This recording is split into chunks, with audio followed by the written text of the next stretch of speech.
July 19th, 2006.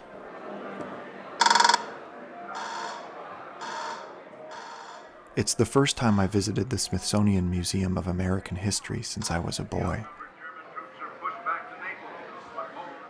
This exhibit, The Price of Freedom, Americans at War, commissioned shortly after the 9/11 attacks, features every war you'd find in a grade school American history textbook.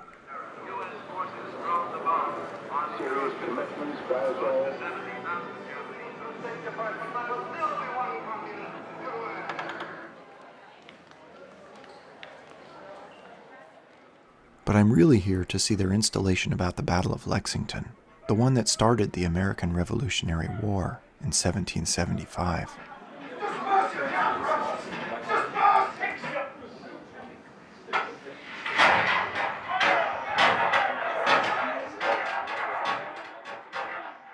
I'd hoped that this display would portray the colonists as protagonists in a two-sided conflict, but instead it presents the colonists as victims and the Redcoats as aggressors.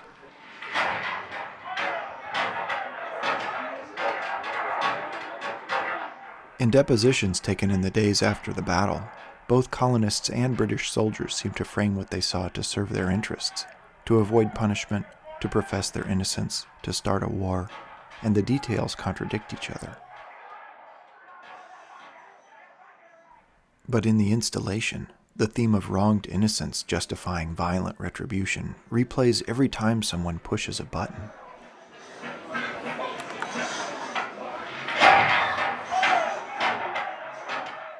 I'd wanted to find out why this theme was so popular in stories about American history. Which is how I come to see myself, just for a split second, taking part in this, implicated. That's me. This is a film about how I came to be here, videotaping, and there, the face of a virtual Redcoat, in the 10 years after the 9/11 attacks. After 9/11, I was skeptical about the Land of Liberty narrative. I read in an online newspaper about a commemorative war reenactment that would take place at dawn, and traveled to Lexington to see it. I saw a Redcoat walking down the street, parked my car, and followed him to a hidden group of them milling about and smoking cigarettes.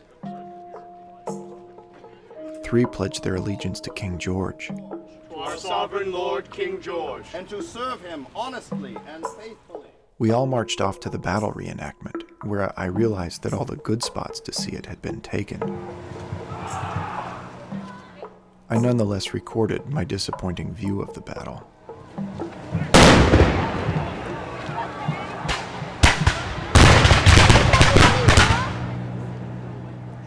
I managed to see the field through the news van monitors, and later I watched a news report about the reenactment. Lay down your arms! The Minutemen refused to lower their muskets, and then the shot which ignited the Revolutionary War was fired.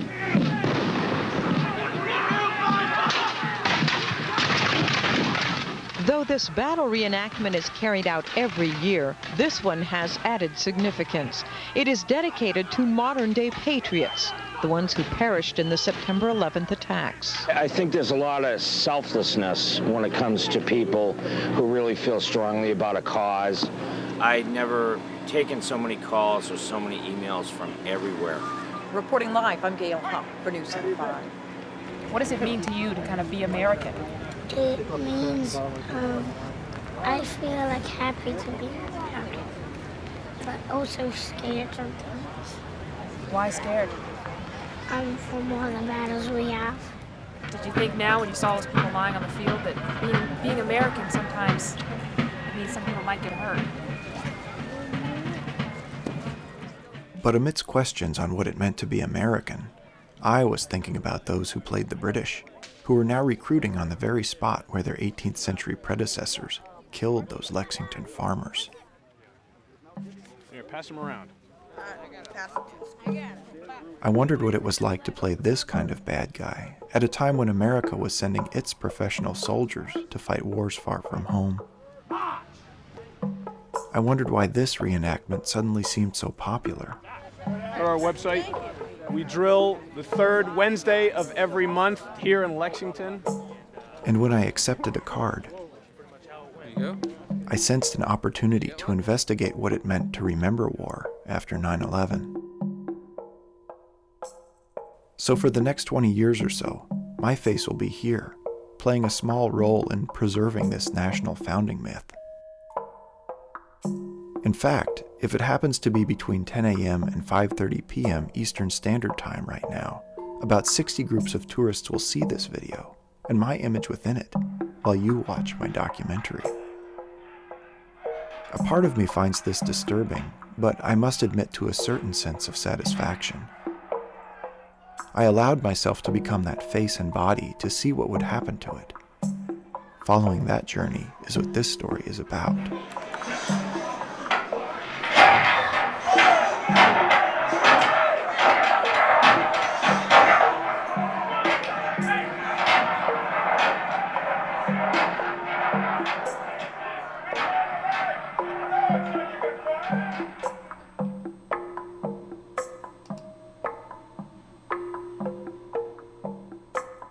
Early May 2002, about 2 weeks after I watched the battle reenactment.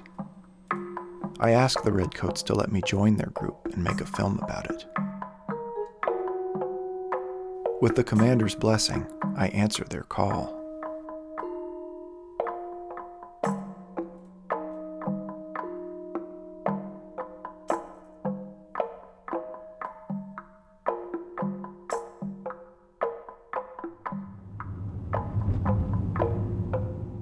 I begin spending my weekends with Corporal Mike Riley, who volunteers his time to train new recruits. That one looks like it's been... This one's been a bit used a bit, yeah. Oh, I see.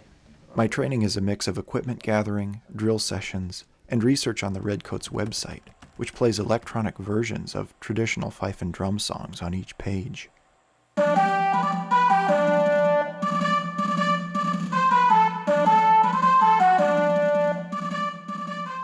I add my name to the regiment's email list and download the training manual. It was written just before the Industrial Revolution, when British leaders began to imagine the military as a great machine. Privates were made to practice these drills for hours every day. Commanders must have believed that with enough repetition, muscle memory would replace thought, and soldiers would respond to commands automatically, even under fire. Left. Left. I don't know how well this worked in practice, but the theory informs my training too. To the right. Face. We spend hours on the facings, how to turn. Face. To the left. Face. About face means turn around. 2, 3. To me, it seems like a metaphor for something. To regard the world behind you, to see things differently, to think about dignity. I'm not sure what. But if you do about face over and over again, you actually just turn in circles.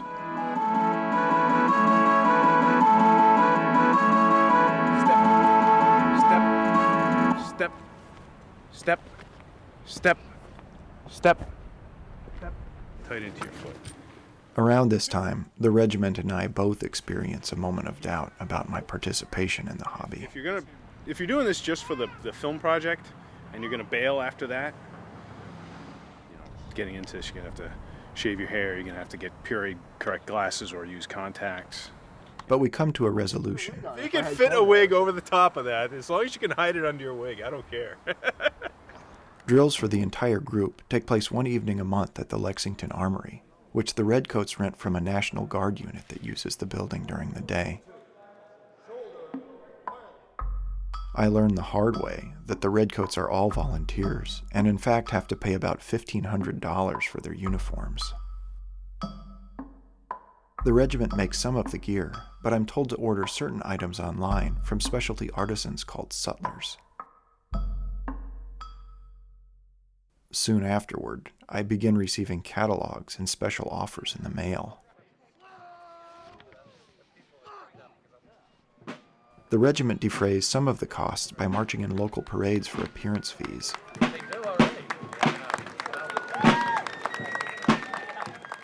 But most of that money is spent on items for the group, like drums, cookware, and regimental flags, hand-embroidered, in this case, by the Royal School of Needlework. I even get this 2-for-1 offer for knee-high socks. At one point, the sutler writes, I love it when I can find a struggling industry right here that can make products that you need for reenacting. Apparently, a lot of the hosiery manufacture has migrated overseas. Though traditionally new Redcoats spent hours making their own cartridge pouches, my regiment has begun to order this particular item from a company based in India. The used musket that I purchased was made in Japan. Lee Whirling, the regiment's weapons specialist, volunteered to clean it for me. Tell me again how long it took you to clean it? 9 hours. This thing was a pit. I'd never seen a weapon in my entire life that was this nasty. Never. That's 28 years in the American Army. Never seen anything this bad. But it looks pretty good now. I'm very pleased with it. Lee was a Green Beret sniper in Vietnam and Desert Storm, and now participates in a number of war-related hobbies. You should be able to get 5 75 caliber ball holes in a paper target about 10 inches to 12 inches in diameter, roughly center of mass of a man's chest, which would be like the militiamen to us at 50 yards. I do wonder how civilians can speak honestly with veterans about their experiences of war, and I sense that talking with Lee on camera might allow my film to explore this question. Sometimes Lee has a mustache. You know I've got actual Hessian blood in me. Lee also reenacts with a group that portrays Hessians, the mustache-wearing German mercenaries who fought alongside the clean-shaven British during the Revolutionary War. For the most part, the British Army was completely clean. Was supposed to be clean-shaven. It takes Lee about a month to grow a full mustache, so he's been trying to find archival evidence that Hessians drafted into the Redcoat Army were allowed to keep their facial hair. What did you think about this? They clearly had Germans. The question I had was... That's Paul, the commander of the Redcoats. They allow them to keep them because of their German custom. Right. I have no... My guess is no, because I think it was the Army, and you're in the Army now, and that, you know... But let me see if I can find out. It turns out that the answer is no, so Lee has to continue shaving when he plays a Redcoat. Huh?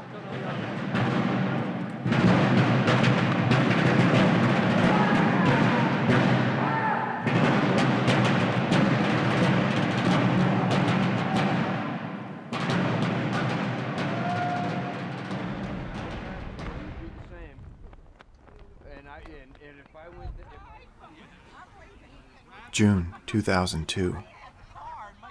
I attend my first encampment in Falmouth, Massachusetts, with about 60 other reenactors. No battle actually took place here. All right. Keep your head back. Now I want to put your finger right there and hold it.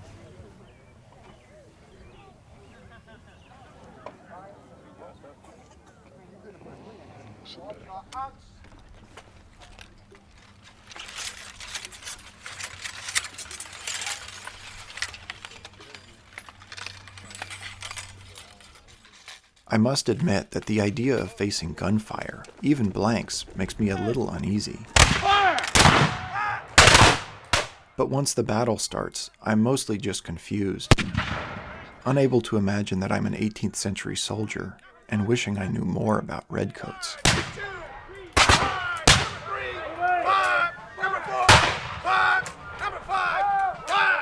Bloody hell, fix them damn things. Present, back!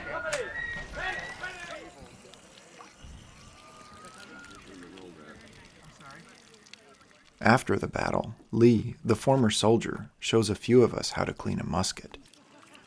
Now we're filled with Mr. Clean and water. Right, and then what we're going to do is we're going to cover it with a nice light coat of oil. Whoops, sorry.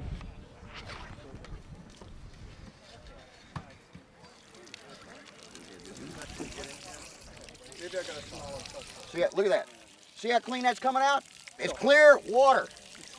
Drink it. You see that? You think I won't? I'll drink it, okay? Would you cut that out, Snake Eater? Just clean the dang thing and be done with it, will you? You think I don't trust my cleaning? Clean. That's when you know the inside of the barrel is clean. Later, Lee tells us he once bit the head off of a live chicken and drank the blood as part of his Green Beret training. He's now a warden working the graveyard shift at the Massachusetts State Prison. You got Agent Orange problems too? Now wait a minute. Strong wine. Yeah, I've got to play Judge Smales. Oh, Smales, I'll tell you what you do. 24%. Yeah.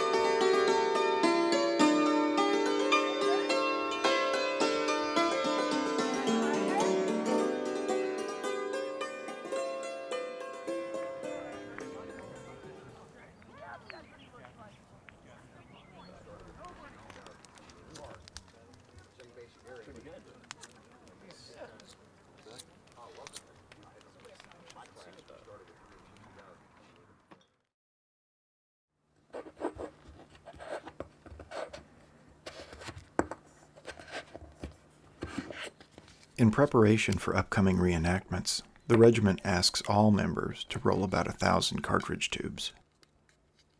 It's not fun, but I have my reasons for doing this.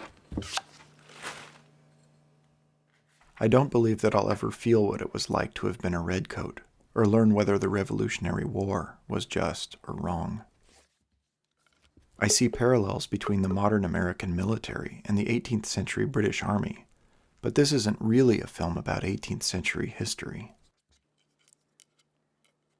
As I spend my days in front of screens, I'm bothered by a creeping sensation of apathy. I'm troubled by my privilege to not go to war, to not be asked to sacrifice anything during a time of war. How can this be possible? The United States is no longer a nation of citizen soldiers, as it was at the end of the 18th century. It's an empire, with an army of young adventurers and the poor, and a class of citizens like myself, whom are offered images of war as entertainment. So in these important ways, today's army is more like that of the Redcoats than the revolutionaries. Taking this as given, I want to learn why the American public has retreated into its founding myths in this time of war. Then, to see how they function differently for the reenactors. Pretty good. Fortunately, my girlfriend Carla is okay with my new hobby and has even agreed to help me shoot the video while I'm reenacting. We've been dating for about 7 months now. I'm sorry. Less fortunately, one of my new comrades tells me soon afterward that I've rolled all of the tubes backwards. Hey, how many people can you stuff in the kitchen? I don't know, one more though. Earn your pay. You too. That's Lincoln Clark, my captain and tonight's host. Rolling is the easy part. What do you do, civilian-wise? I'm a library cataloger. Really? I'm the guy who puts the numbers on the books. There's a... Do you have a burn? It's gonna be... It doesn't burn. Remember we tried that? Well, I tried.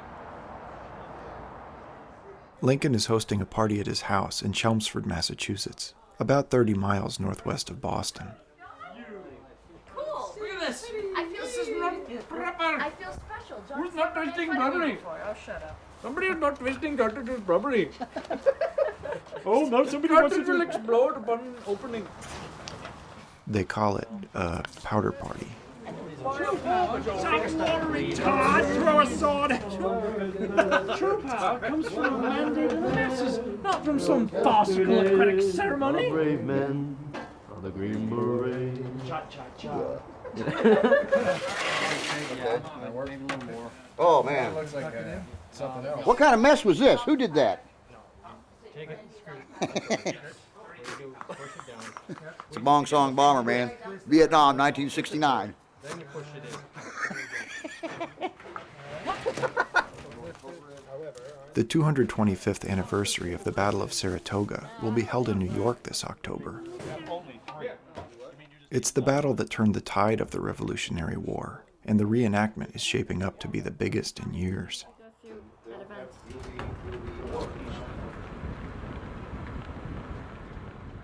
Outnumbered, starving, and wet from the persistent rain, the Redcoats surrendered a 6,000-man army here in 1777, which in turn convinced France to join the war as America's ally. Since France could attack in Europe, the Caribbean, or the rebelling colonies, England had to spread out its troops. This made it easier for the American Continental Army to survive, and thus harder for the British Crown to maintain public support for the war, which began to erode shortly after news of the defeat arrived in England. Over 2,000 reenactors attend, including dragoons, rangers, Scottish Highlanders, Native Americans, Loyalists, and Hessians. So you just take a step forward. There you go. Excellent. I got it. That's good, yeah. The liver's right here, Yeah. right on the front, okay? Okay, and if you lacerate the liver, they're dead people. It's going to take a few days, but they're going to die. Did he get the liver? Just like butter or mugger. How you doing? Good morning. Good morning, how are you? Good morning. Mr. Washington, please. Head up. Mr. Washington, pleasure to meet you, sir. Okay. Oh, nice shot. That was Mr. Washington. Nice shot, right about there, nice shot. Dead man, dead man. Now what we got to do is do musket ball practice. Remember, what's the movie? Is it Gladiator? Where they paint the guy. This is a kill. This is an almost kill. No, that's a definite kill, or is that? That's Gangs in New York. No. No, that was Gladiator. I think. Gladiator did that. You know who else did it? The one with Kirk Douglas years ago, Spartacus. Yeah. Okay. In fact, all three movies have one of these scenes, and I guess this one does now too. But none of the others have a scene like this. For the battle, I duct tape a spy camera to a cardboard mount on my wrist. Do that? Is the camera thing up his down his sleeve there? That is MacGyver-esque. Thank you. Yeah.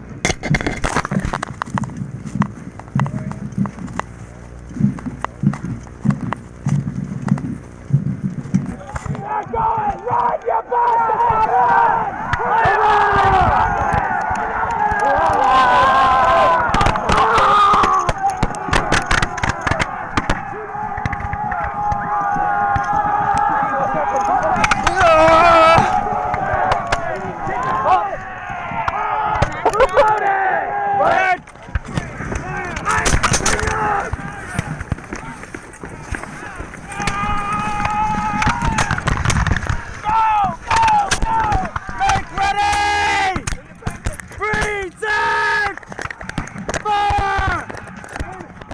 Suddenly, everything stops working. For some reason, my musket won't fire, and the duct tape, covered with my sweat, no longer holds the spy camera to my wrist. I decide to look for a good, dramatic way to die.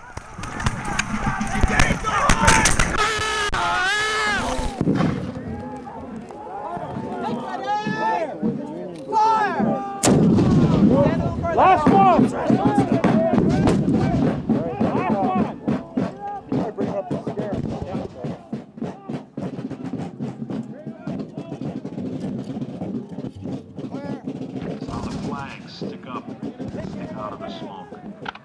So when you hear the term rally round the flag, that's what it means.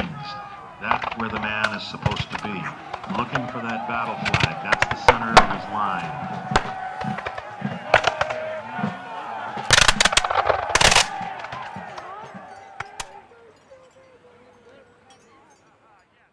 I've tried to learn more about the lives of 18th century Redcoat privates, but haven't found many records of their personal reflections, perhaps because most couldn't read or write.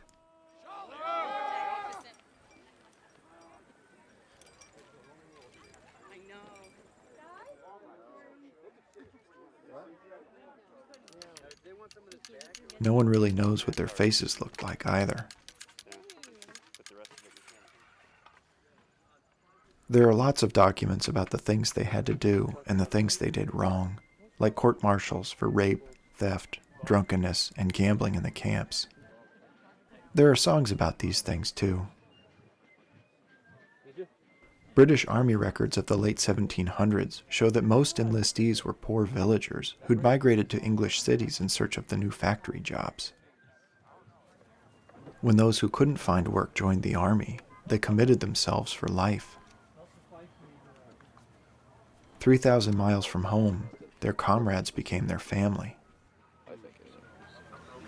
What do you guys do with all this stuff?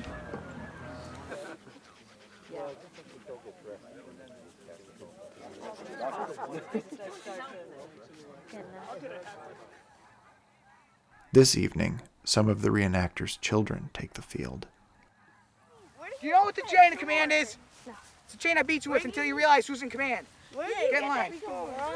Sir, what are we going to do for casualties if anyone gets shot? If anyone's shot, the drummers will take care of it, right? We don't have any drummers left. All right. We're moving. Boys, begin to advance slowly. No! Hold ground! You have your orders! No, I don't. Shoot any traitor on sight! Well, John's a traitor. Never gonna win a war if we don't do anything. I have a gun just like that, only the top's on it. We will advance by rushes on my command. Charge your bayonet! Huzzah! Right! Yeah! Charge.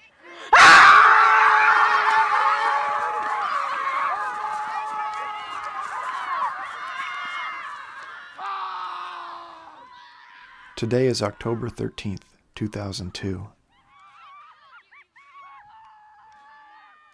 2 days ago, the U.S. Senate passed a resolution that authorized President Bush to use military force in Iraq.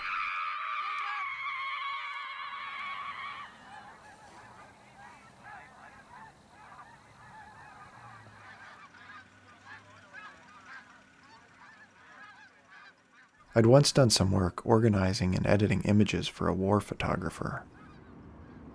He'd spent 17 years seeking out cover shots for news magazines, and driving by the camp at night makes me think of the refugee centers in some of his photos.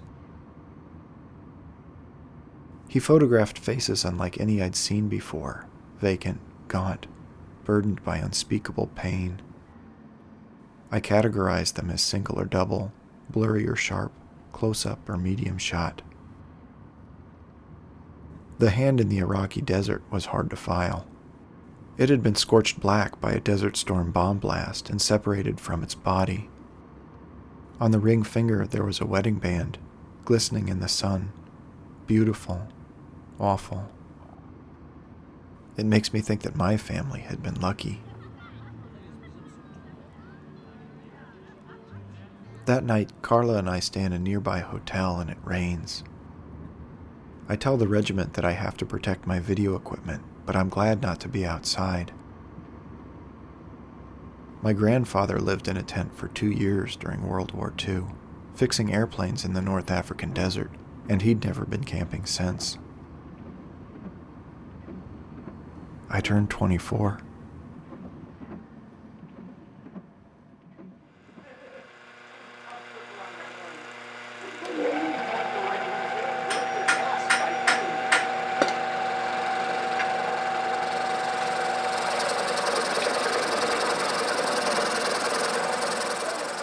January 2003. Anticipating that my film will take a while, I decide to document the war on terror as I reenact. If you experienced the war through television, then parts of this section may reenact your life too. Purists would be saying, you really wouldn't punch these, you'd simply poke an awl through. Talk of real war in Iraq becomes part of our regular reenacting activities. They're recalling a lot of people lately. Oh, for Iraq, yeah. Yeah, so it's like, Living with the Kurds, what really pissed me off was all the crap that they pumped into us about, we need you guys to go in here and, really befriend them and, do this, do that, become part of them. The old typical covert special ops crap, where you go in and you live with the guerrilla fighters, right? So we do that. And what do? No-fly zone. We're going to just leave them hanging out in the breeze. Tears were shed by me and them, leaving them. It really bothered me. Still does. why didn't we do the job when we were there to begin with? Why didn't we finish it when we were there and we had all that alliance with all those Arab countries in place, you know? I think I talked to you because I spoke directly with Colin Powell. You know, he and I spoke for like 15 minutes straight up, and I said, we're making a mistake, you know? And then he's telling me I don't understand the big global picture, that if we wipe out Saddam and his entire army, then there's going to be a big imbalance of power in the Middle East. Iran will now become the powerhouse, and we'll be back to dealing with Ayatollah Khomeini's people all over again. Well, my attitude about that was, well, we're already here. Bring it on. Pack your lunch, son, you know? But no, global politics. You know, I got fed up with the crap, man, because I felt like a little pawn, you know? March 5th, 2003. I go to the Boston Massacre as a civilian. The date is March 5th, 1770. As you might guess, the weather in Boston at this time is not always as pleasant as it is today. Imagine it being a lot colder, ice on the ground.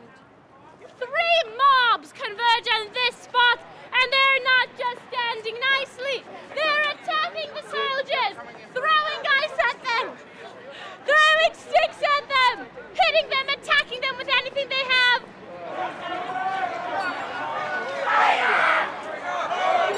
Bloody bags! Bloody bags! Bloody bags! Bloody bags! Bloody bags! Pull off the vanguard!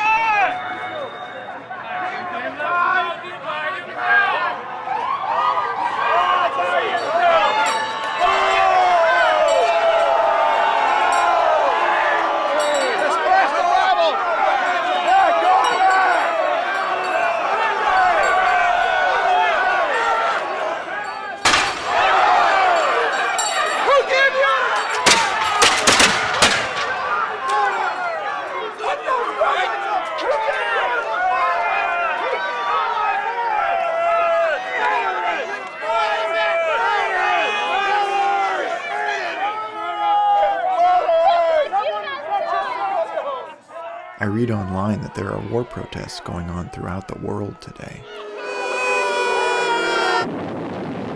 The plan is to pound Iraq in the first days with an air assault unlike anything the U.S. has tried before. At the same time, the mainstream American news media plays programs like this one, called When Diplomacy Fails. 21,000-pound Moab. In the 20th century, some chose to appease murderous dictators whose threats were allowed to grow into genocide and global war. In this century, when evil men plot chemical, biological, and nuclear terror, a policy of appeasement could bring destruction of a kind never before seen on this earth. The security of the world requires disarming Saddam Hussein now. Americans understand the cost of conflict because we have paid them in the past. War has no certainty, except the certainty of sacrifice.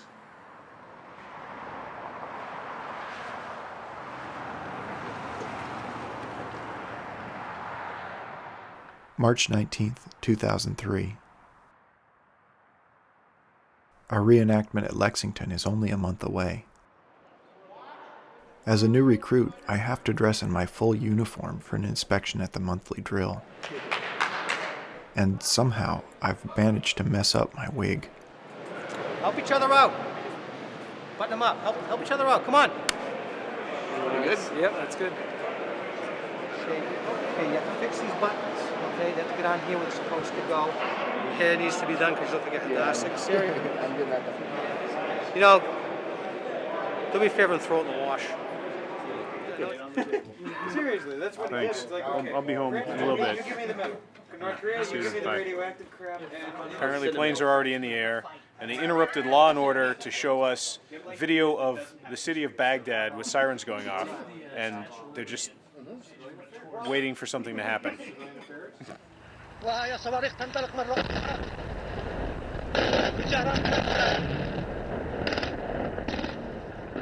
To believe that there is a connection between the horrible tragedies of 9/11 and the country of Iraq. There is not. We are meant to believe that Saddam Hussein poses a clear and present danger to the security of the United States, and he does not. We are meant to believe that Iraq has weapons of mass destruction when in fact there are countless countries across the world, including our own, that have weapons of mass destruction.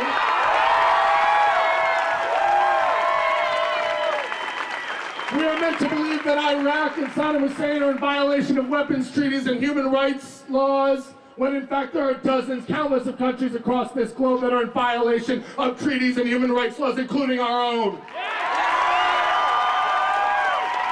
All the soldiers then began running for the nearest Scud bunker. About 30 soldiers were crammed inside each bunker, everyone making sure they had a good seal on their gas mask. We all then simply waited it out as the sirens kept ringing. April 5th, 2003. A rehearsal for the reenactment in Lexington. Before we get started, Lee volunteers to show me his photos from the first Gulf War, which he just happens to have with him today. See that right there? Oh, yeah, I got it. There's Colin Powell right there, okay? How are you? And I'm right here, right there on the front row. That's me 12 years ago when I was still a stud muffin. That was my tent, okay? And I'm making some coffee right there outside my tent. You can see we're at the base of a ridge line right here. Cut us out of the wind and a little camouflage. Here's me with some of the Kurdish resistance leaders. This guy here had been a lieutenant colonel in the Iraqi army.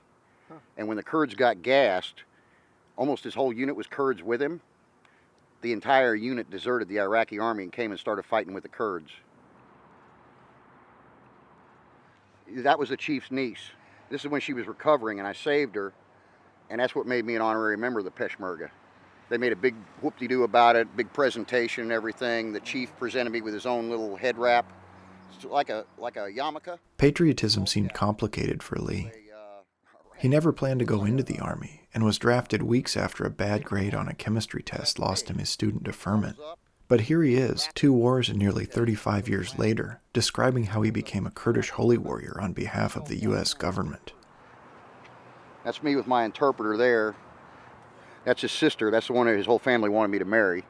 And I was 38 at the time. She was 23. She cooked for me every day. Real sweet girl. Real sweet. She looked like Cher with a square jaw. So if you stayed and lived with the Kurds, would you have married this gal and probably had a life there? Yeah. And I almost deserted. My team commander, the guy I showed you the picture of, the tall officer, he really went nuts. He said, "We got to get you out of here." He said, "You've gone completely native. You know, you're whacked." And it was just my own feelings, you know, from the people, because I think I'm quarter American Indian, all right? Oklahoma, that's the accent. And their culture is very, very similar to Native American. And so that's why I got along. I hit them off, you know. It was a matter of the immersion learning in the language, you know. I didn't take bloody pictures, you know, that's not my style, okay? If I was working for a news agency or something, yeah. But Andy, I saw enough of that crap. All those pictures are right here. You understand what I'm saying? I don't need stuff on a daily basis, you know, photographs to look at. To me, people that get a kick out of that are kind of morbid anyway, you know, unless they've dealt in war, you know. It's because it's ugly. There's nothing glorious about it.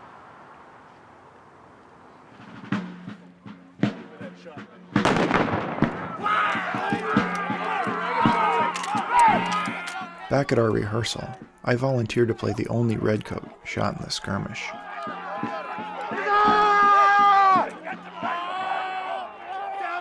We don't know when he was hit, but I've been told to fall on the first shot, the so-called shot heard around the world.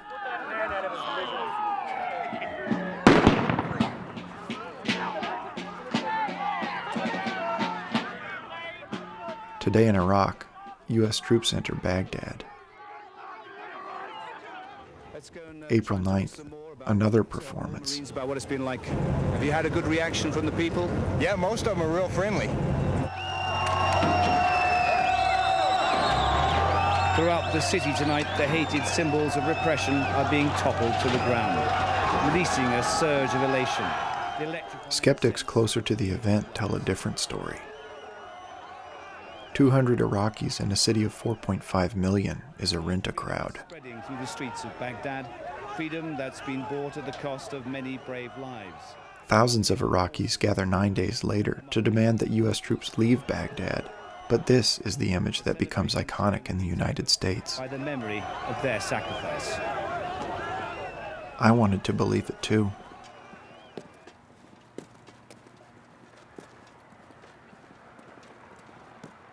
April 19th, 2003, Patriots' Day. I've been in the regiment for a year.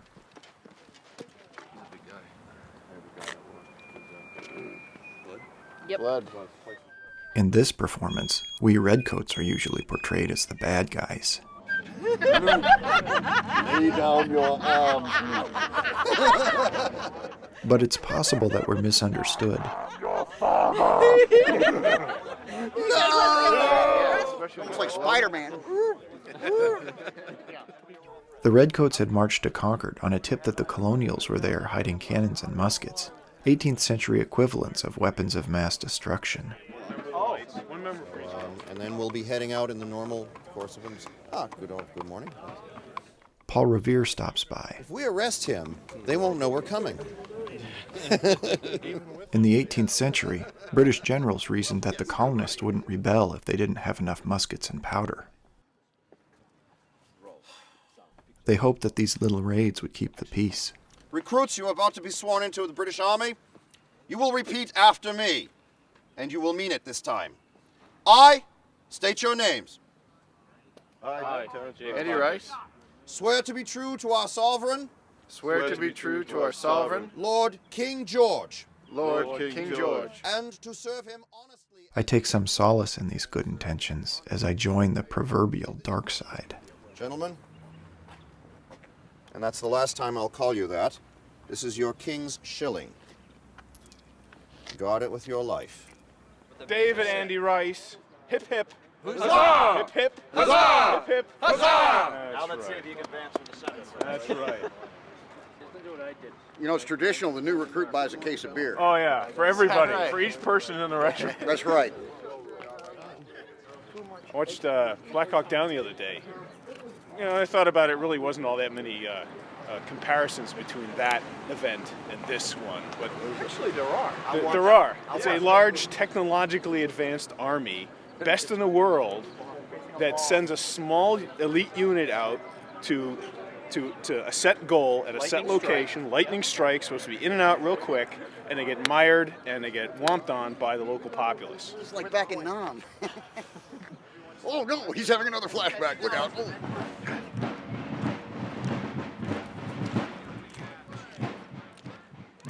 On April 19th, 1775, the Redcoats probably didn't play the drums. Afraid that the sound of bootsteps on bridge planks would alert the countryside to their secret mission, they'd waded waist-deep through streams. Even at this point here, cold, wet, and 12 dark miles into the march, privates like the man I portray hadn't been told where they were going, or why. I feel like a ghost, suspended between the present and this uncertain moment of the past.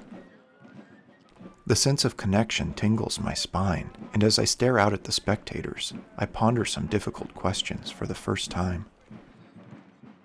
Could we Redcoats have just ignored the Minutemen, marched to Concord, and avoided a confrontation? And if so, did the war have to happen? If it didn't, would we be reenacting today? Would we be Americans, British, or something more like Canadians? Or maybe we'd be from Massachusetts rather than the United States. Maybe there wouldn't be a United States. Lay down your arms, you damn rebel! Why will you not lay down your arms? Down, you brother Jonathan! Lay down your arms and go home!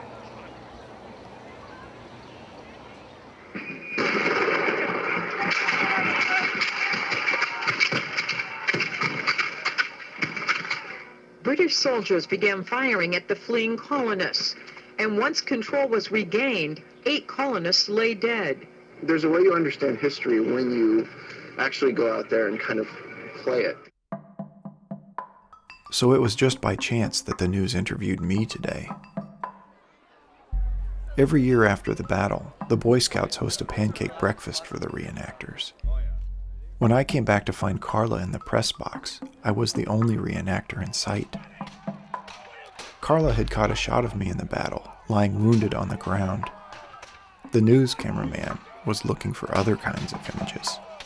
There's a way you understand history when you actually go out there and kind of play it, that you just can't get out of books. I think there's a renewed sense of patriotism, and what we're fighting for now in Iraq is very much what they fought for here, which is freedom and the right to live in peace.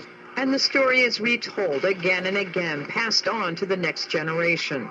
That's how we got our freedom, from George Washington and his troops. A lot of very smart children. I watched this wondering where to draw the line between reenacting a battle and reenacting an ideology. It was freedom is not free.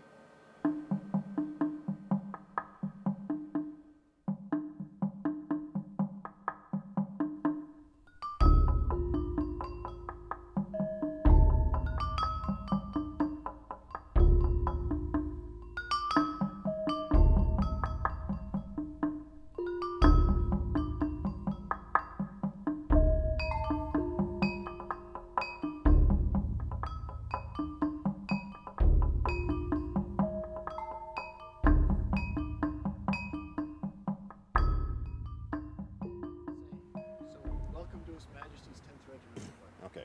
Spring 2003. Welcome to His Majesty's 10th Regiment of Foot. So why do you do this hobby? All right. I work on a training video for the Redcoats. I do this because it gets me out on the weekends. It's wonderful. I feel the blood in my veins. It gets me out active. I get to act. I get to indulge my thrill with history. I get to educate people. I get to lead men into battle. Not really, but it feels that way. And you get the pleasure of doing something right. Okay, go for it. Company will prepare for 35 count manual exercise. Poise your fire look. Let's try it one more time. I still have questions about why we do this. Why did we insist on reenacting the violent moments of the past? Why value that kind of knowledge, and why now? To the right. Face. Books about the history of these commemorations suggest a theory. One writer found that people from Lexington didn't commemorate the battle until the 1820s, more than 50 years after it took place. To the right about. Face. Another revealed, similarly, that there's no mention of the phrase Boston Tea Party until the 1830s. After the war, leaders of the revolution tried to downplay how well they'd organized their resistance in 1775, wary of betraying their image as victims of unjust violence. But industrialization brought uncertainty to the lives of farmers and craftspeople around here. In turn, some sought out a stable sense of identity in the idea of an American nation.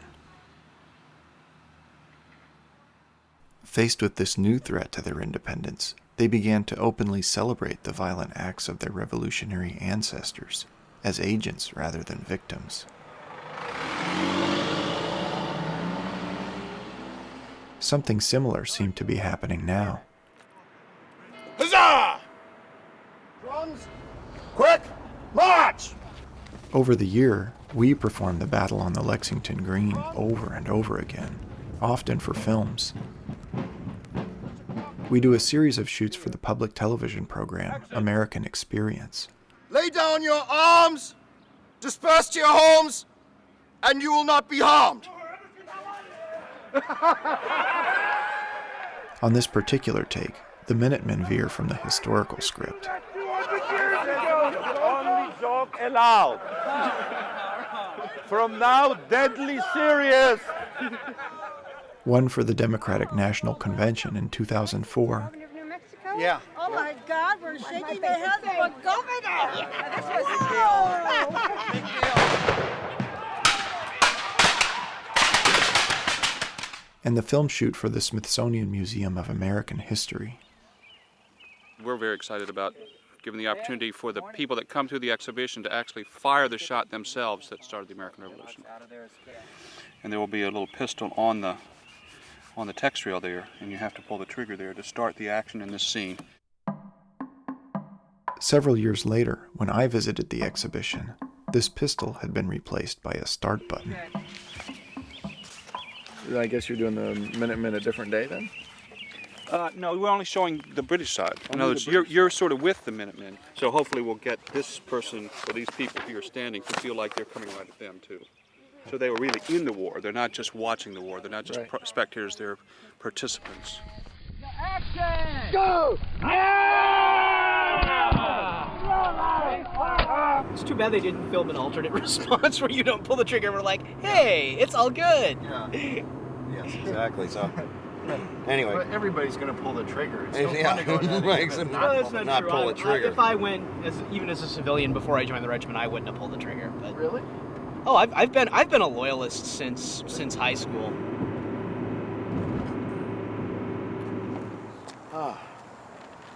18th century, are you a loyalist or a revolutionary? Revolutionary. Probably a revolutionary. Is that right? I'm not sure, really.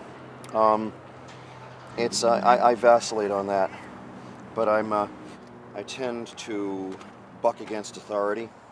We see it now in the light of hindsight, and at the time, the perceptions may have been entirely different. I think a lot of people do what they're told to do, or what their parents brought them up to do, or what the politicians around them or those that influence them are telling them. And so it's rare that you get that magical thing where somebody actually gets a choice. I mean, a real, true and honest choice.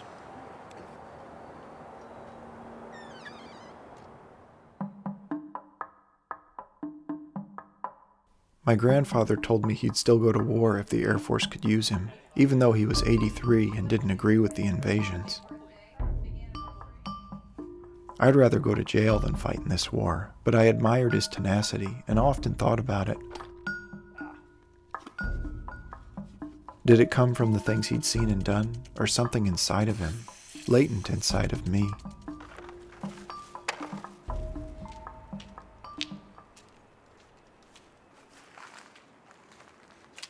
The routines of reenacting change me in ways that are hard to describe.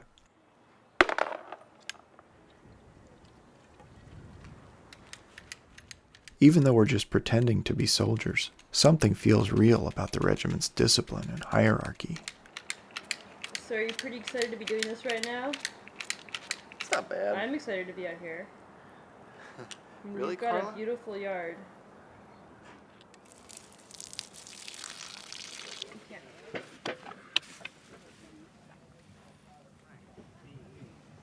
At the least, simply doing these things takes time and effort, commitment.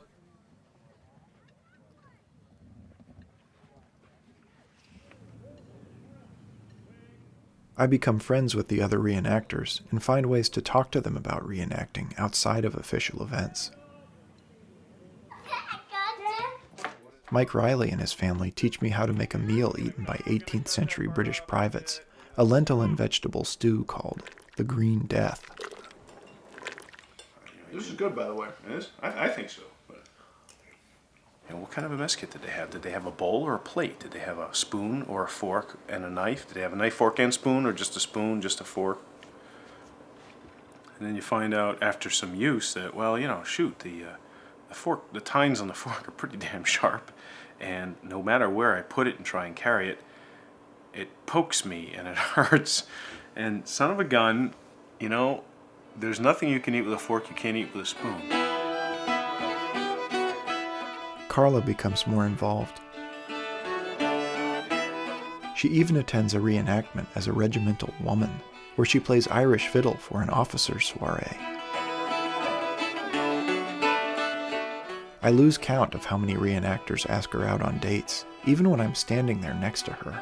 And when I begin editing, I noticed that Lee seemed to frequently find his way in front of the camera when Carla was shooting. Hey, Red, what's up? How you doing, sweetie? As long as you're not one of those You good-looking thing? protesters, Where's your there's your old man behind you.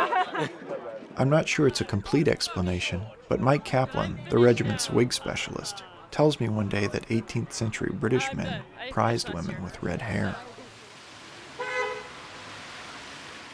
He also invites me to his factory to fix my wig, which I've again mussed at a costume party.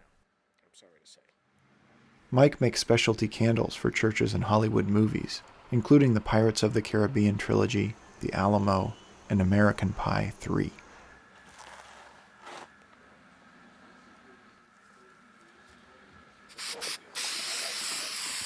People go to movies for escape. Sometimes we do reenactments for escape, but this is an educational escape because this is like a meditative experience sometimes.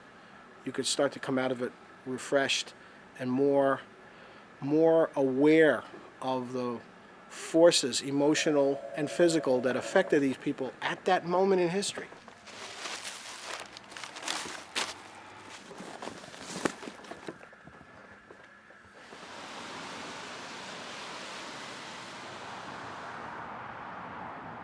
I even meet the regiment's founder, Vincent Kehoe, who happens to be in town one weekend visiting from his home in California.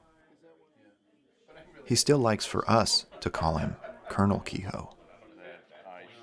Colonel Kehoe first attended the reenactment in Lexington in 1967 as a photographer, before he had any interest in reenacting. That I put down when I developed them, what a motley crew. I didn't get one picture. The best picture that I got was this one, because the smoke obliterated most of the uniforms.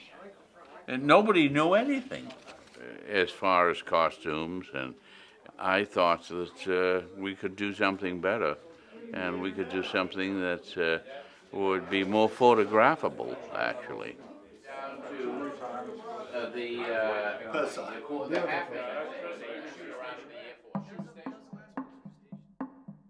Colonel Kehoe is best known as a pioneering makeup artist for film and television.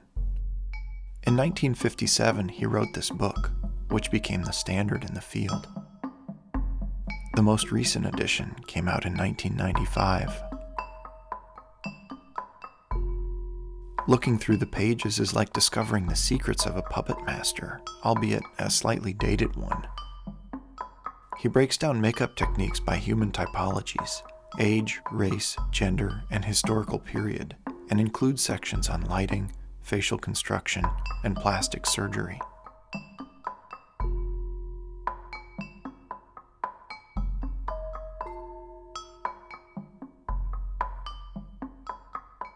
Ironically, the goal of all this work is to make the faces in front of a camera look natural, at least by Hollywood standards.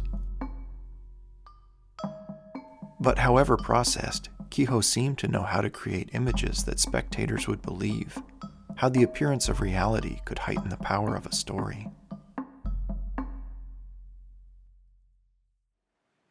I reconnect with Lee, who talks to me about other kinds of images.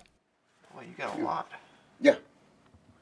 This is another one of those little hobbies I was telling you about to distract me from the insanity of a prison. So, needless to say, I got a ton that I haven't painted. I love building them and doing what I call conversions and stuff. It's like Dungeons and Dragons. My wife's craft room. And then this is the master bedroom here. And she got all her mohawk shit, you know, the bear. Oh, wow. Yeah, the bear head. And that's an old picture of my mom and dad. You see the Indian dress stuff over there. Oh, that's your great-great-grandfather there. Yep. He was one of Custer's 6 Crow Scouts at the Little Bighorn. That's the Bronze Star I was telling you about. They gave me for going into the minefield and getting the curd. That's Purple Heart. That was from Vietnam when I got hit with shrapnel. I don't know how to explain it to you. My philosophy, anytime I had to pull a trigger, you know, it's like when you look through a 10-power scope, you know, like you're doing here with a lens, right? You can still see, like, if a guy's married by a wedding band. You can see the color of his hair. You can see how old he is. So that's basically what I'm talking about, the ghost. You know, you like seeing the faces over.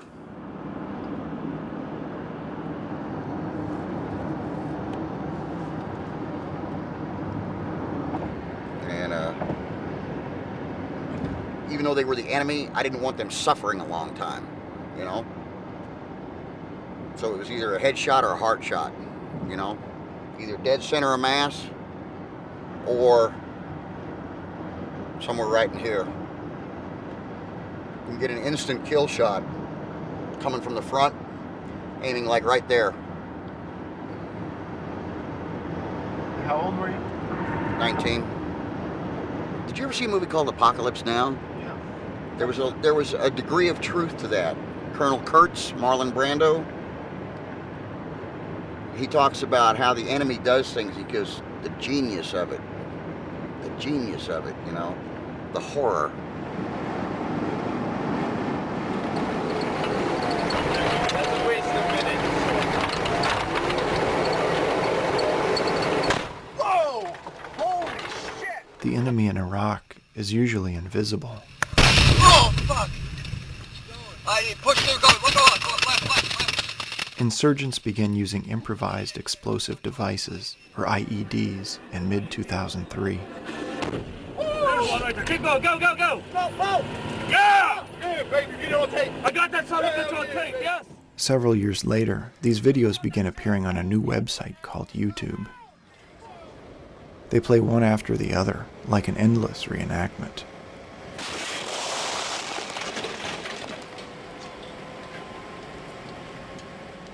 The Army rewrites its training manual in 2006, for the first time since the 1970s, to focus on counterinsurgency and culture instead of tank warfare. It states that by 2015, there will be 2.8 billion people living in overcrowded, polluted cities with poor sanitation and no job prospects. The Army anticipates decades of continuous war against people who come from these places. In this light, the manual describes Iraq and Afghanistan as models for future conflicts rather than aberrations. Throughout these developments, we continue to perform an America story about the need to rebel against a standing army in the 18th century.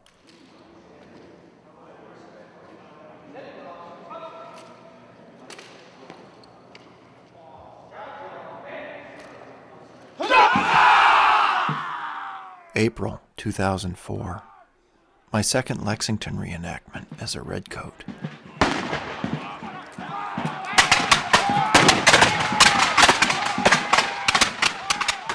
That's Rob, the loyalist.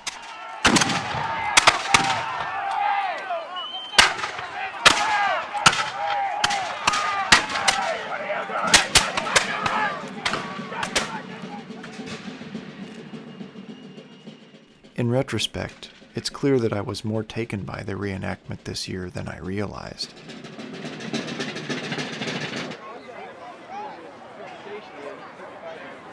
You know, something happened here so long ago, and so much has happened between then and now that it's really... It's in this state of mind that I see Gail Huff, the same reporter who covered the reenactment the last 2 years, and approach her to ask for an interview. Oh no, I only interview other people. She's in the union. She's in the union. Sure, go ahead. When you see the reenactment and you see them all dressed up in their authentic costumes from the 1700s, you know, it's hard not to put yourself back into that time era and sort of feel how it would be like to be a Minuteman. Or a Redcoat, come on now. Or a Redcoat, yeah. Although, I don't think, I mean, it's sort of like going to a Patriots football game, right? You don't root for the other team, you root for the Patriots because you're a Patriots fan, you know? So, I'm sorry, that's not to say I don't like the Redcoats of today. You just didn't like them back then. Just back then. Why not? No, why not? I'm serious. I want to know. Well, no, I'm just going by history. I mean, that, you know, that's what, just a page from history, that's all. All right, I got to get to work now. I got to talk to some people. Okay. This is your first time. What did you think? It's fun. Which side were you for? The militiamen, the Minutemen, or the Redcoats? Gail Huff asks this question to the rest of her interviewees. Since we all knew the outcome of the battle already, I didn't see the point in being a fan of one thing or another here.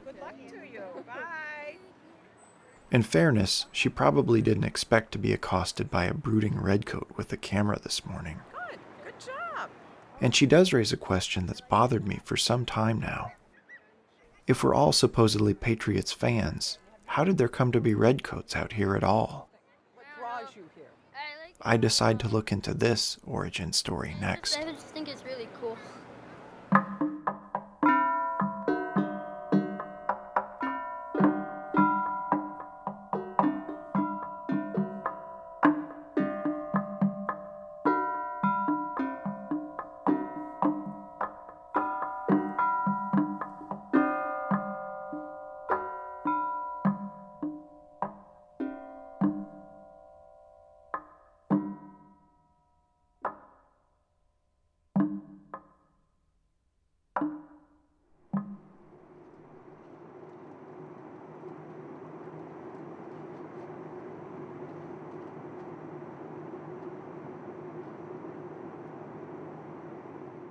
Winter 2005.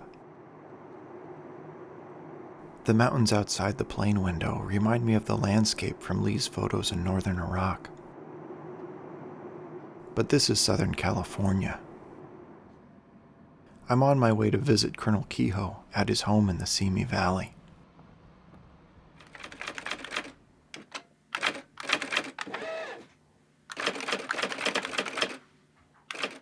If I were to dream up the life story of our reenacting forefather, I would have a hard time improving upon the one that Colonel Kehoe had actually lived.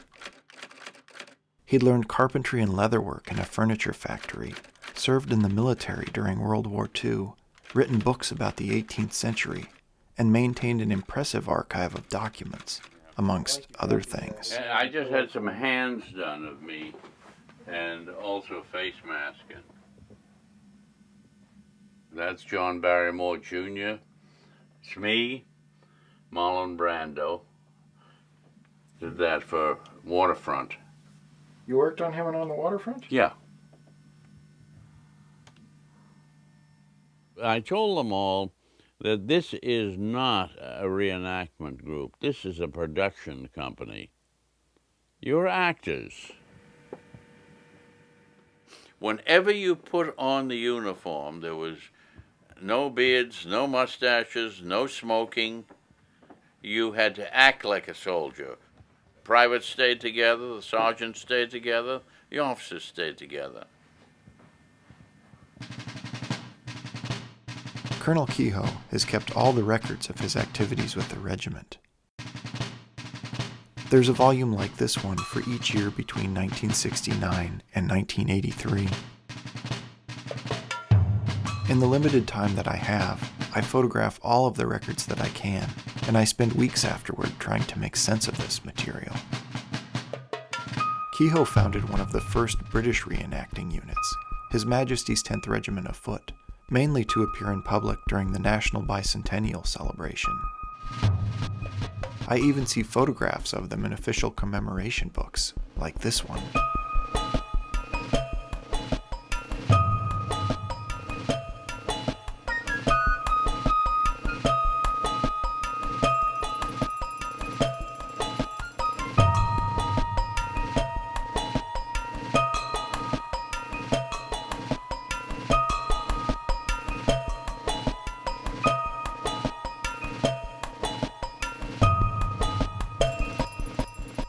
In the regimental records, I find years of attendance sheets, equipment inventories, and officer evaluations that track the commitment of each private.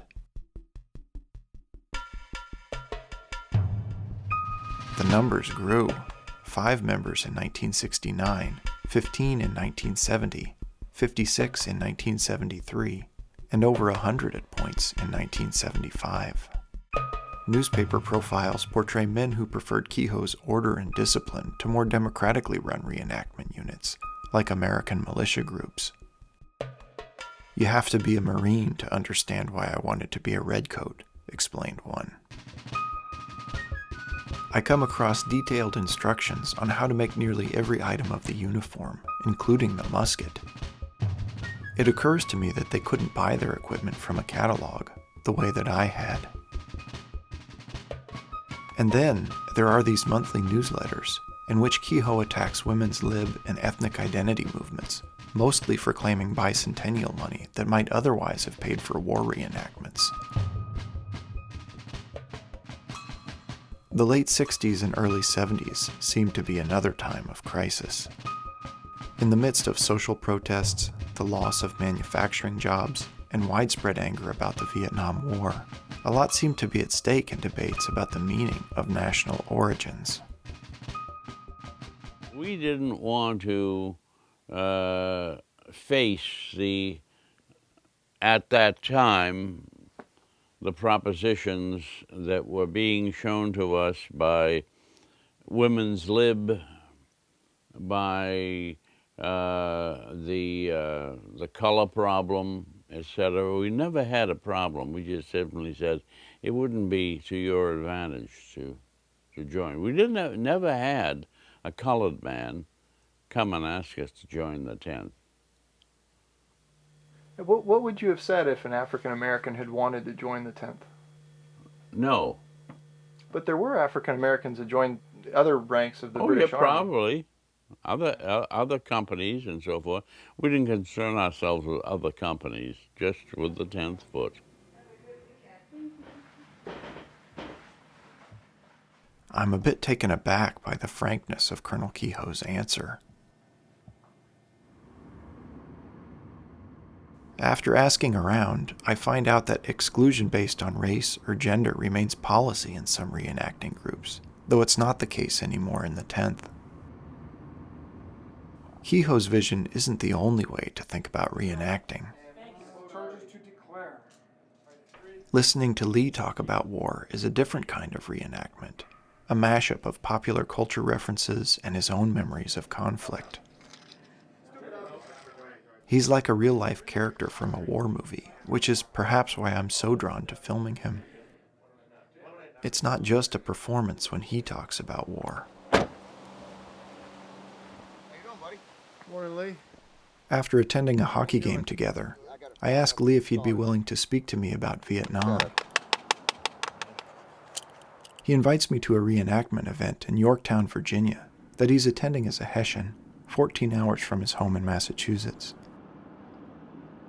We talk for most of the way.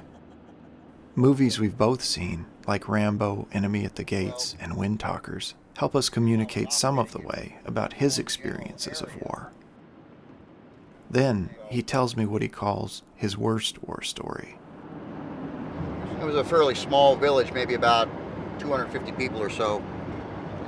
And they had what's called like a village chief, which is the equivalent to a mayor. As we started becoming more friendly, his two little girls, ages 12 and 15, really warmed up to me. Now, I was like 20 at this time. And we were away from that village for about 2 days. Some North Vietnamese regulars came into the village. They came in and there were some young teenage, I'm talking Andy, young teenage, 12, 13, 14-year-old boys. Not of really fighting age, you know. But the North Vietnamese forcefully conscript them into the North Vietnamese army and make them fight for them. Well, the village chief went apeshit, you know, ballistic. They beat the shit out of him. They bound him up and tied him. Then they drug his two little daughters out in front of him and forced him to watch his two little daughters be raped. They beheaded him. And they put his head outside the village. The girls lived. They were, I say they were okay. They survived. I never had any sisters, and they were like that to me, you know. And sometimes I cry when I think about it, you know. And I have this dream many, many times, still to this day.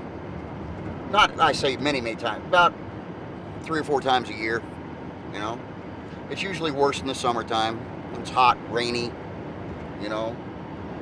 Listen to helicopters flying overhead at my house. Sometimes that stuff kind of kicks it back in, you know. Makes you think about it, replay it, and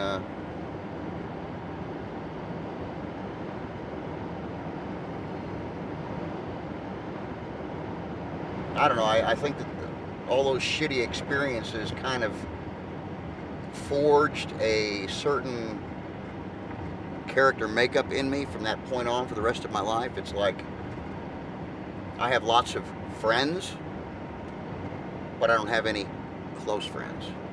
And unfortunately, that's probably been kind of like my attitude as far as married life goes too, you know? Because I'm always afraid that if I start caring too much, something's going to happen to that person. It's going to be taken away from me, you know? Yeah. That's the most I've talked about shit like that in a long time.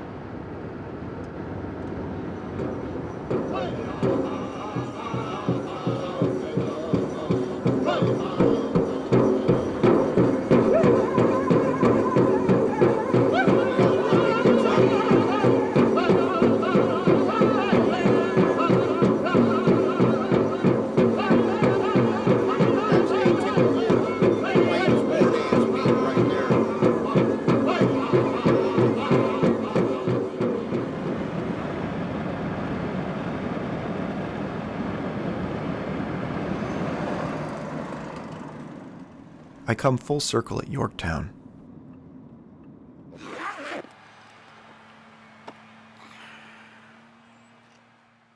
In 1781, 18,000 American and French troops under George Washington trapped 6,000 British forces here, effectively ending the Revolutionary War. Many were sick from eating putrid meat and wormy biscuits.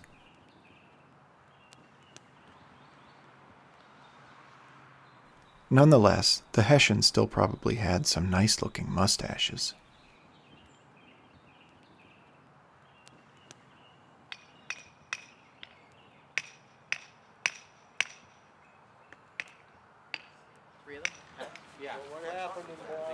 You guys soccer players? Are you a soccer player? Yeah? You just come from a game? No? The other team didn't have enough players, so we didn't play. Oh, so they forfeited. That's kind of like what happened here. We had to quit because we didn't have enough guys.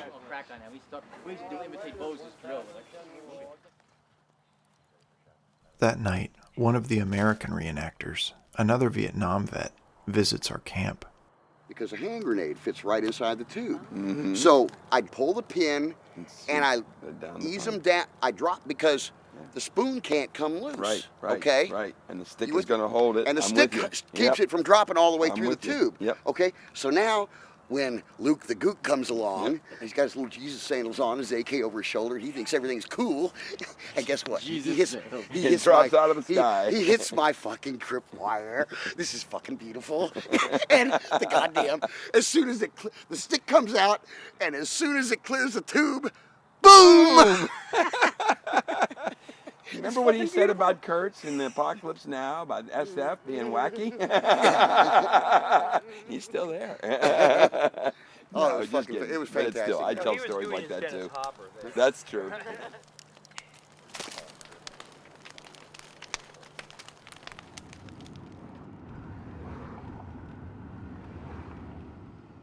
On the way back to Massachusetts, Lee takes me to Gettysburg, Pennsylvania, site of the bloodiest battle of the Civil War.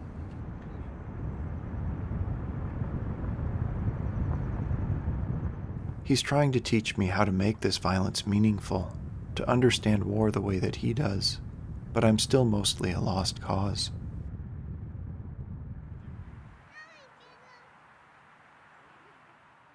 I keep replaying his story about the homemade bomb tied to a tripwire, a kind of Vietnam-era IED. He's still untangling the faces he remembers from the faces that haunt him, from the faces he performs for civilians like me, who could never really enter a conversation about war as equals. Like I said, it makes my hair stand on end. And in the strangest way, I'm jealous that Lee can feel the fright and exhilaration of battle here. 30 years ago, The Army told him that feeling anything would make his job more difficult. Better to act like a machine than to think too hard about the pain of loss, the fear of dying, the ambiguous morality of the cause.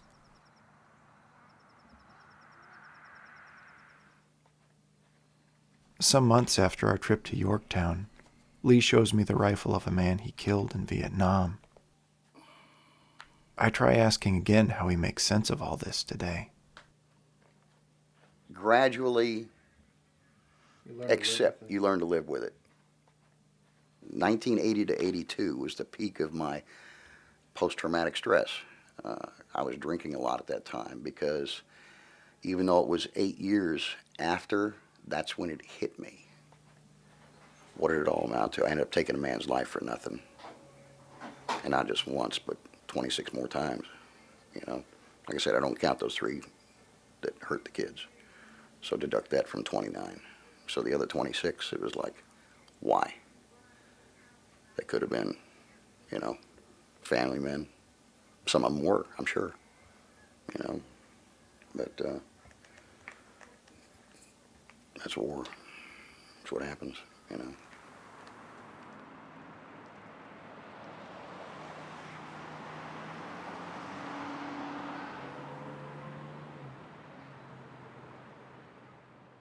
One theory of trauma claims that we seek to replay the worst moments of our past in an effort to gain control over them.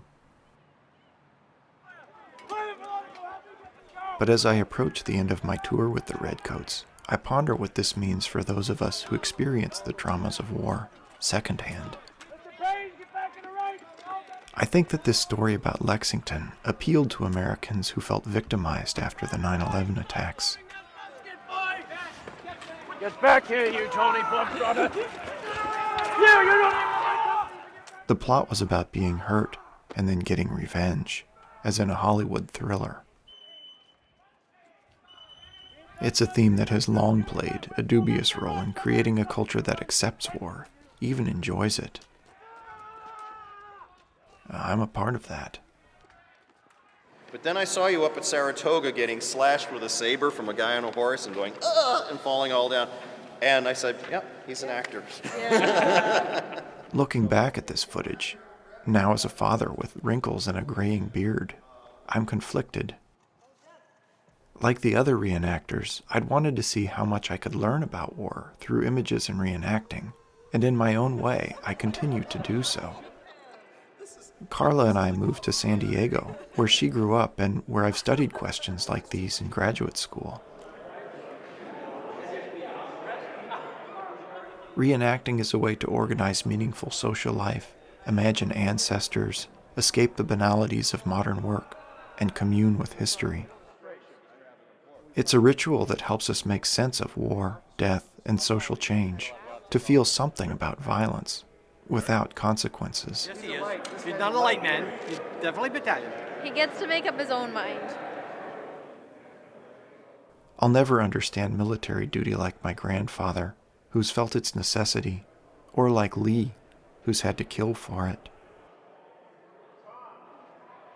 But the nature of American war is changing. I start hearing about drone airplanes that spy and bomb, and these bases in California that reenact Iraqi village life as cultural training for troops about to deploy.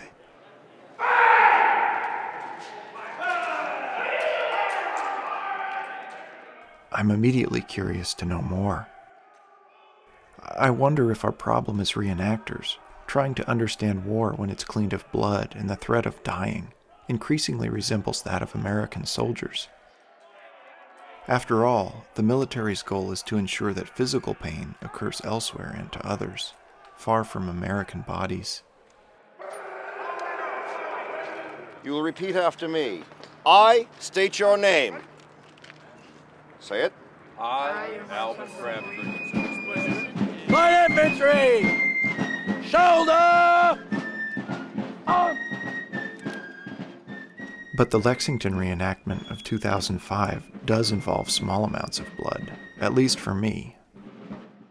This year, we have a new recruit who can't fire on the field, so he has to fall on the first shot, and I have to shoot the colonials. One of the other new guys accidentally bayonets me in the ear. To my knowledge, this has never happened before.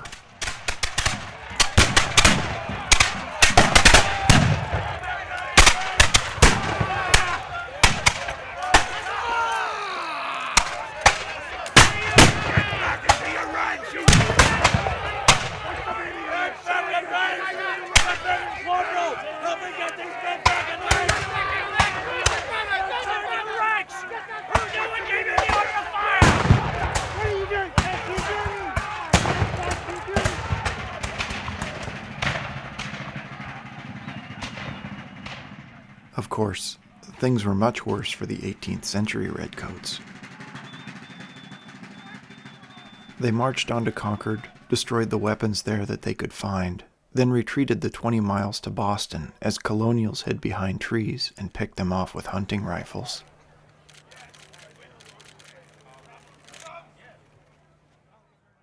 The Redcoats called them cowards, but American militias would have been slaughtered if they fought in open field battles. The imbalance of the armies forced the rules of war to change.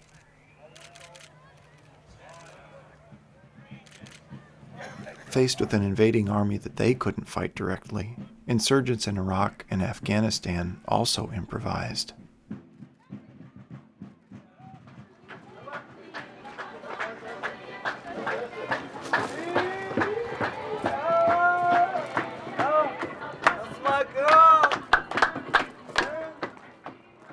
Now, in the Mojave Desert, 2 hours from Hollywood, the Army reenacts IED attacks.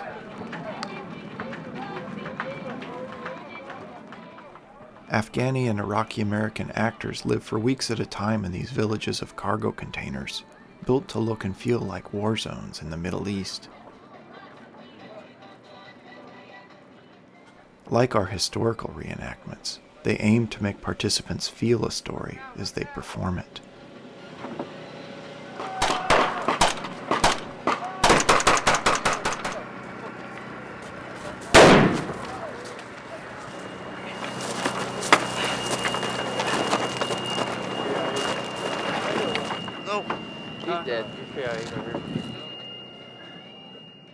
By late 2006, IEDs have killed over 1,000 Americans and countless Iraqis and Afghanis, in spite of billions spent to counter them.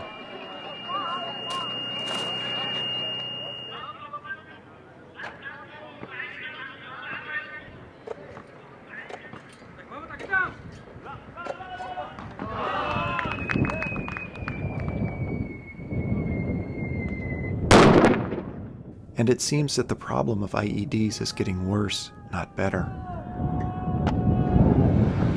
In 2011, there are attacks in 99 countries, over 600 a month in total, and it now costs less than $300 to make an IED. Nothing for a well-funded insurgency. Sir! Medic! So what we see here is less a reenactment than the Army's vision of the future.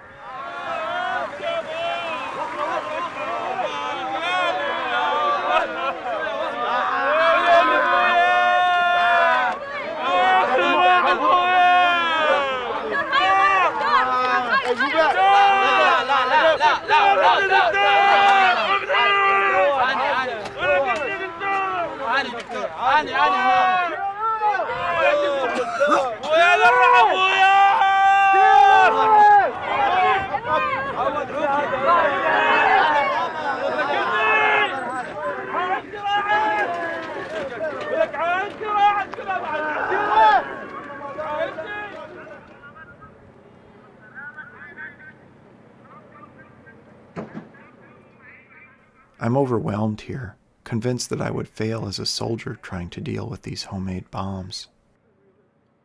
I think it's ironic that this war for the security of the world, as Bush called it, produced the IED as its most enduring legacy.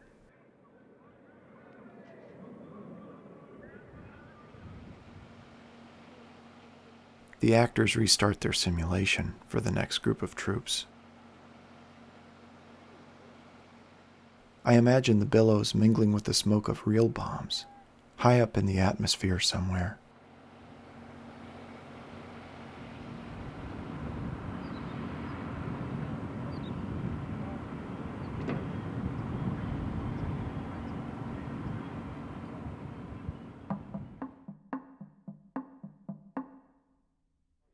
September 11th, 2011, San Diego, California.